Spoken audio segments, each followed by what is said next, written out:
Hello दोस्तों, मैं उन्हीं शुक्ला एके सिविल अकादमी में आप सभी का स्वागत करता हूं और आज लेके आया हूं हिंदी की क्लास। इससे पहले हम लोगों ने क्या किया था, हमने सिलेबस जो क्या था, सामान्य हिंदी का सिलेबस था, उसके बारे में हम लोगों ने पढ़ा था। क्या कौन कौन से सिलेबस, कौन कौन से चैप्टर पूछे जाते हैं सभी एग्जाम के लिए। ये समझ लीजिए कि ये जो सिलेबस बनाया गया है ये वैसे तो सभी एग्जाम के लिए है, लेकिन आपको पता होगा कि जल्द ही आने वाली कौन सी वैकेंसी है, यूपी लेखपाल की। करिए, अगर आप सचमुच लेखपाल बनना चाहते हैं, लेखपाल की जॉब करना चाहते हैं तो आज ही आप मुझसे जुड़ जाइए। अभी तक अगर चैनल को सब्सक्राइब नहीं किए हैं तो सब्सक्राइब कर लीजिए। मैं बता रहा हूं, फिर से बता रहा हूं कि ये जो वीडियो है वो वैसे तो सभी एग्जाम के लिए, सामान्य हिंदी का सिलेबस कहीं भी पूछा जाएगा तो ये आपके काम में आएगा, लेकिन ये स्पेशल यूपी लेखपाल की का सिलेबस पर फोकस करके ही ये क्लास चलाई जा रही है। तो आप इस क्लास को कंटिन्यू लेते रहिए। तो हम क्या करते हैं, चलिए इस वीडियो को स्टार्ट करते हैं। पहली क्लास हमने सिलेबस डिस्कशन किया था और आज हम पहली क्लास लेके आए हैं जो हमारा टॉपिक क्या होगा, इसमें वर्णमाला। आज हम क्या पढ़ेंगे, वर्णमाला पढ़ेंगे कि वर्णमाला क्या है। ठीक है, तो सबसे पहले समझते हैं वर्णमाला की बात करते हैं। तो सबसे पहले जानते हैं कि जो हम कुछ बोलते हैं, आप बात करिए वर्णमाला से पहले ये समझेंगे कि जो ध्वनि निकलती है हमारे मुंह से, जो ध्वनि निकलती है वो क्या होती है, वर्णमाला के लिए सबसे छोटी इकाई जो हमारे मुंह से निकलती है उसे क्या कहलाती है, ध्वनि कहलाती है। हमारे देखेंगे वह ध्वनि किस में होती है, वर्ण के रूप में होती है। जो ध्वनि निकलती है वो किस रूप में निकलती है, वर्ण के रूप में निकलती है। वर्ण के मतलब समझेंगे, जो वर्णमाला समझ लीजिए कि सबसे छोटी इकाई किसे कहा जाएगा, ध्वनि कहा जाएगा। और ध्वनि का मतलब जो ध्वनि निकलेगी वो किसके रूप में निकलेगी, वर्ण के रूप में निकलेगी। वर्ण मतलब अक्षर, आप इसे अक्षर भी कह सकते हैं। अगर आपके मुख से कोई ध्वनि निकल रही है तो वो किसके रूप में निकल रही है, वर्ण अथवा अक्षर के रूप में निकल रही है। बात समझ में आ गई। अब बात करते हैं इन अक्षरों के समूह को क्या कहेंगे, अक्षरों के समूह को क्या कहते हैं,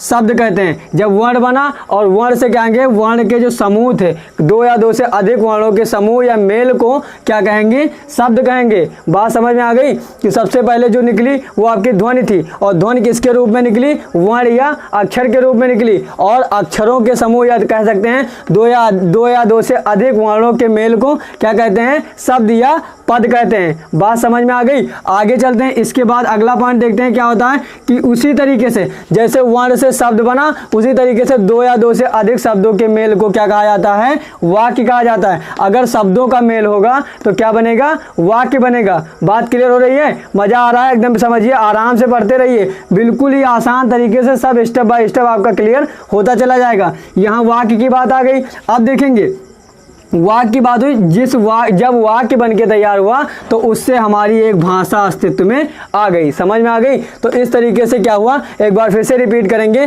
कि क्या होगा, जो भाषा की सबसे छोटी इकाई है वो क्या है, ध्वनि है। हम सबसे पहले वर्णमाला में भाषा की बात अगर कर लिए तो समझ लीजिए कि भाषा की सबसे छोटी इकाई क्या कहा जाएगा, ध्वनि कहा जाएगा। और जो कुछ हमारे मुख से ध्वनि निकलती है वो किस रूप में निकलती है, वर्ण अथवा अक्षर के रूप में निकलती है। और आगे आते हैं तो क्या आता है, वर्णों के मेल से क्या बनता है, शब्द बनता है। दो या दो से अधिक वर्ण या अक्षर के मेल से क्या बनेगा, शब्द या पद बनेंगे। उसके बाद देखिए वही प्रोसेस है, देखिए शब्द दो या दो से अधिक शब्दों के मेल को क्या कहेंगे, वाक्य कहेंगे। फिर अगर वाक्य जब बन गया तो वाक्य से हमारी भाषा जो है अस्तित्व में आई, यानी कह सकते हैं कि वाक्य से ही किसी भाषा का निर्माण हुआ। समझ में आ गया। तो ये पता चला कि ध्वनि से भाषा से की उत्पत्ति कैसे हुई। ध्वनि से वर्ण, वर्ण से शब्द और शब्द से वाक्य और वाक्य से हमारी भाषा अस्तित्व में आई। बात क्लियर हो गई। अब बात करते हैं वर्ण जो है, वर्ण दो प्रकार से है। समझिए वर्ण में क्या है, अब यहाँ आप समझेंगे कि वर्ण की अगर हम बात करते हैं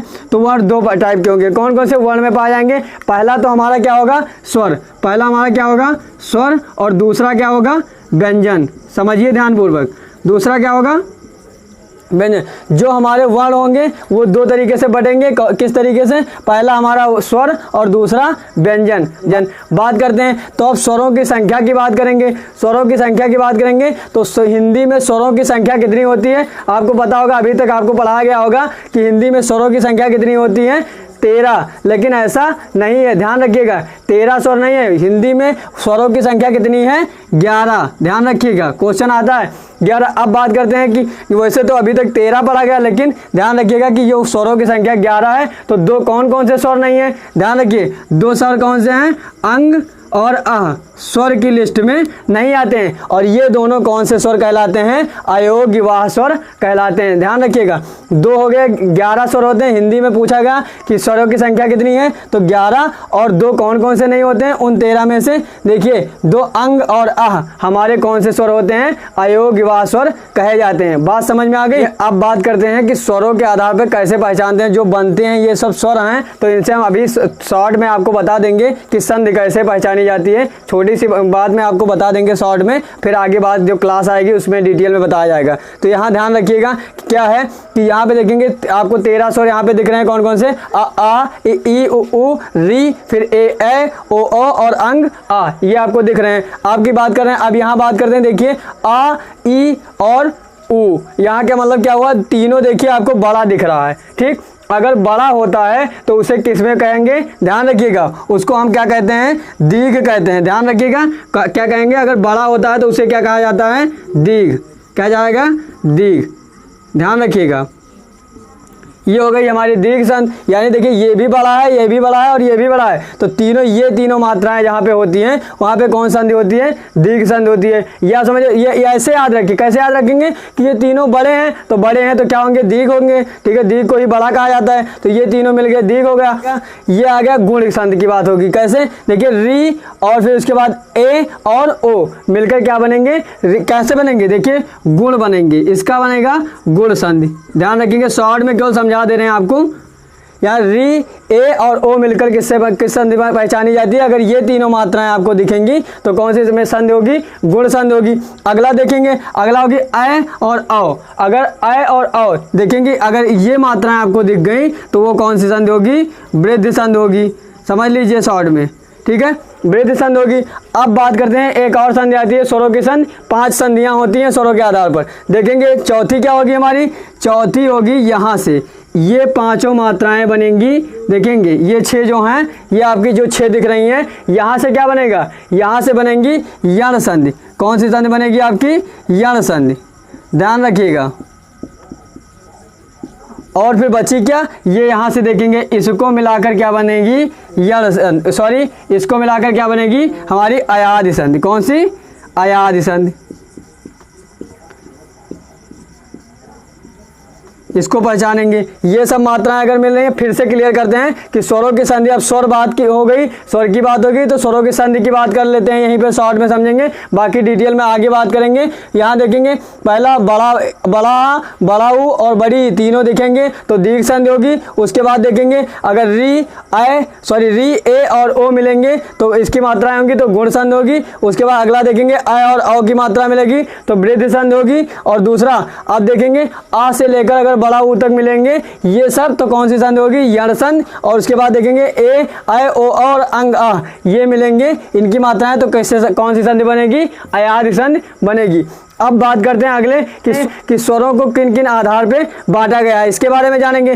देखिए आपको समझ में आ रहा होगा चीज़ें ना, आप बने रहिए और ज़्यादा से ज़्यादा शेयर करते रहिए। आपको मज़ा आ रहा हो तो लाइक करिए, अगर वीडियो को पसंद आ रही हो तो आप तुरंत लाइक कर दीजिए और वीडियो को अधिक से अधिक शेयर कर दीजिए। चलिए आगे बात करते हैं। आगे क्या होगा? अभी तक हमने क्या पढ़ा? वर्णमाला के बारे में जाना और स्वर के बारे में जाना कि स्वर क्या होते हैं। इसके बाद अब हम जानेंगे कि स्वर को कैसे कैसे बांटा गया है, कैसे कैसे उसको पहचानेंगे, ये सब हम जानेंगे। ठीक है, तो पहला पॉइंट हमारा क्या आया? उच्चारण में लगने वाले समय के आधार पर स्वरों में भेद। कहने का मतलब जब हम उच्चारण करते हैं, जब हम बोलते हैं तो उनके समय के आधार पर उन स्वरों को कैसे कैसे बांटा गया है ये हम जानेंगे। ठीक है, जब हम स्वरों को बोलते हैं, आवाज़ें जो निकलती हैं स्वरों के रूप में, उनको कैसे कैसे बांटा गया है, उनमें कैसा कैसा समय लगता है, कम समय किसमें लगता है, ज़्यादा समय किसमें लगता है, इन आधार पर स्वरों को कितने भागों में बांटा गया है तो ये हम जानेंगे। कितने भागों में बांटा गया है? 4 भागों में कुल बांटा गया है। ठीक है, कुल कितने भागों में बांटा गया है? 4 भागों में बांटा गया है। यानी कि स्वरों में कितने भेद हैं? उच्चारण के आधार पर 4 भेद हैं। अब बात करते हैं, पहला क्या होगा? पहला हमारा होगा हास्य स्वर। ठीक है, पहला हमारा होगा हास्य स्वर, जिसे एक मात्रिक या मूल स्वर भी कहा जाता है। ध्यान रखिएगा, पहला हमारा होगा हास्य स्वर, यानी क्या कहेंगे? हास्य स्वर को एक मात्रिक या मूल स्वर। एक मात्रिक क्योंकि ये सब एक मात्रा वाले स्वर हैं, और मूल स्वर यानी कि ये सबसे पहले के स्वर हैं। ठीक है, बनाए नहीं गए हैं। तो आगे बात करते हैं कौन कौन से होंगे? आ ई उ री, ये 4 स्वर कितने होते हैं? कौन कौन से होते हैं? हास्य स्वर में कितने स्वर हैं? देखेंगे 4। कौन कौन से? आ ई उ और री, ये ध्यान रखेंगे। कितने स्वर हैं? 4। अगला दूसरा हमारा आता है दीर्घ स्वर, यानी कि जब उच्चारण किया जाता है तो इसमें अधिक समय लगता है, तो ये कौन से स्वर कहेंगे? दीर्घ स्वर। इसमें 2 मात्राएं होती है, इसलिए ये द्विमात्रिक कहे जाते हैं और गुरु स्वर तथा सजातीय स्वर भी कहे जाते हैं। ध्यान रखिएगा कि दीर्घ स्वर के 3 और नाम है, कौन कौन से? द्विमात्रिक स्वर भी कहा जाता है, गुरु स्वर भी कहा जाता है तथा सजातीय स्वर भी कहा जाता है। ये कौन कौन से होंगे? देखिए, आ बोलते समय ज़्यादा समय लग रहा है, ई ज़्यादा समय लग रहा है, उ इसलिए देखिए ज़्यादा समय लग रहा है उच्चारण करते समय, इसलिए इन्हें क्या कहा जाता है? दीर्घ स्वर कहा जाता है। बात समझ में आ गई? तीसरा हमारा कौन सा स्वर आएगा? संयुक्त स्वर। संयुक्त स्वर के 2 और नाम है, कौन कौन से? ये द्विमात्रिक स्वर होते हैं और इन्हें विजातीय स्वर भी कहा जाता है। ध्यान रखिए, द्विमात्रिक होंगे और इन्हें विजातीय स्वर भी कहा जाएगा। कैसे, कौन कौन से होंगे? देखेंगे, ए, ऐ, ओ, औ, 4 स्वर होते हैं। विजातीय स्वर यानी कि संयुक्त स्वर कितने होते हैं? 4 होते हैं, ए, ऐ, ओ, औ। समझ में आया? अब बात आती है चौथे की। चौथा हमारा कौन सा आएगा? प्लुप्त स्वर, जिसे आगत स्वर के नाम से भी जाना जाता है। प्लुप्त स्वर यानी आगत स्वर के नाम से भी जाना जाता है। कौन सा होता है? आ होता है। इसको क्या कैसे पढ़ेंगे? आ। इसको 2 और तरीके से भी पढ़ सकते हैं। ध्यान रखिएगा, इसे 2 और तरीके से कैसे पढ़ सकते हैं? इसे हम पढ़ सकते हैं ओ, क्या पढ़ सकते हैं? ओ। और दूसरा क्या पढ़ सकते हैं?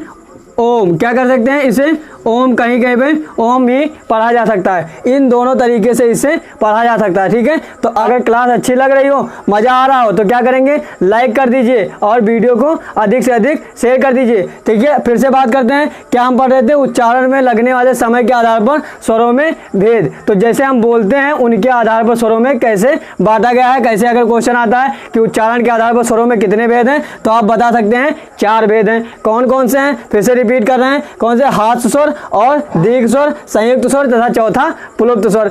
क्योंकि ये जो सिलेबस पढ़ाया जा रहा है ये तो सभी एग्जाम के लिए बताया गया है, लेकिन यूपी लेखपाल जो 2020 में वैकेंसी आने वाली है, इस पर ज़्यादा फोकस किया गया है, स्पेशल इस पर फोकस किया गया है। तो उसके बारे में हम आपको थोड़ा बता दें, क्या है जो वैकेंसी आने वाली इस बार 2020 की, कहने कितनी आएगी? वो आपकी कितनी आएगी? 5200 आएगी। कितनी आएगी? 5200 वैकेंसी आएगी। किसकी आएगी? यूपी लेखपाल की। ध्यान रखिएगा, यूपी लेखपाल की। किसकी वैकेंसी आएगी? यूपी लेखपाल की। इसी का सिलेबस ज़्यादा फोकस किया गया है 2020 के लिए जो एग्जाम होगा। ठीक है, उसमें 25 क्वेश्चन पूछे जाएंगे। 25 में से हमने क्या बताया आपको कि 25 में से 23 क्वेश्चन इस सिलेबस से जरूर आप इस क्लास से, अगर इस क्लास को कंटिन्यू लेते हैं तो आपको लास्ट तक ऐसा लगेगा कि आप यहाँ से 90% एबव क्वेश्चन कर पाएंगे। ठीक है, तो यूपी लेखपाल की वैकेंसी आ रही 5200। इसको फॉर्म भरने के लिए बता दें आपको कि क्या होना चाहिए? 12th पास होना चाहिए। क्या होना चाहिए? 12th पास होना चाहिए और प्लस क्या होना चाहिए? CCC भी पास होना चाहिए। 2 चीज़ें आपको ज़रूरी है। कौन कौन सी? ये 12th पास और CCC पास अगर आप कर चुके हैं तो आप इस फॉर्म को भर सकते हैं। ये ध्यान रखिएगा। आपने इससे पहले बहुत सारी तैयारियां की होगी, बहुत सारी किताबें पढ़ी होगी, लेकिन आपने 2-4 साल पढ़ा होगा, 5-6 साल बर्बाद किया होगा। लेकिन आपसे मैं कह रहा हूँ, एक रिक्वेस्ट कर रहा हूँ कि आप केवल मुझे 2-4-5 साल नहीं चाहिए, केवल आप मुझे 1 साल दीजिए, मुझे केवल अपना 1 वर्ष दीजिए, 1 साल दीजिए। मैं आपको विश्वास दिलाता हूं कि आपके साथ कुछ नया जरूर होगा। ये समझ लीजिए कि 1 साल के लिए आप मेरे साथ जुड़ जाइए और यूपी लेखपाल की जॉब हासिल कर लीजिए। बस आप समझिए, अगर 1 साल के लिए आप मेरे साथ जुड़ गए तो यूपी लेखपाल की जॉब आपके हाथ में होगी, आप भी एक गवर्नमेंट जॉब कर पाएंगे। केवल 1 साल के लिए मैं रिक्वेस्ट कर रहा हूँ, आप मेरे साथ केवल 1 साल के लिए जुड़ जाइए और मैं कोशिश कर रहा हूँ कि आप सारी चीज़ें यहाँ से बहुत अच्छे तरीके से और बेहतर रूप में समझ पाएंगे। हिंदी का कोई भी कॉन्सेप्ट, कोई भी क्वेश्चन ऐसा नहीं लगेगा कि आपको नहीं आता। ये आपको स्टेप बाय स्टेप कॉन्सेप्ट के तौर पर सारी क्लासें आपको अच्छे ढंग से मिलती रहेंगी। ठीक है, केवल आपसे 1 साल मांग रहा हूँ, आप ये ध्यान रखिए। और जब भी क्लास देखिए तो रफ और पेन लेकर ही देखिए, आप नोट्स बनाते चलेंगे तो आप क्या होंगे, एग्जाम के टाइम पर आप एक ही बार में क्या करेंगे, आधे 1 घंटे में आप पूरी के पूरा नोट्स रिवाइज कर सकते हैं। ठीक है, तो रफ पेन लेकर बैठिए और नोट्स कंप्लीट करते रहिए और क्लास को क्या करेंगे, कंटिन्यू देखते रहिए। अगर वीडियो पसंद आएगी तो लाइक करिएगा और वीडियो को क्या करेंगे, अधिक से अधिक शेयर करेंगे। और यदि मेरे चैनल पर पहली बार आए हैं तो चैनल को सब्सक्राइब अवश्य कीजिए और बेल आइकन को जरूर दबाइए, ताकि जैसे ही वीडियो अपलोड की जाए आपके मोबाइल फ़ोन तक आसानी से नोटिफिकेशन पहुंच सके। Thank you class.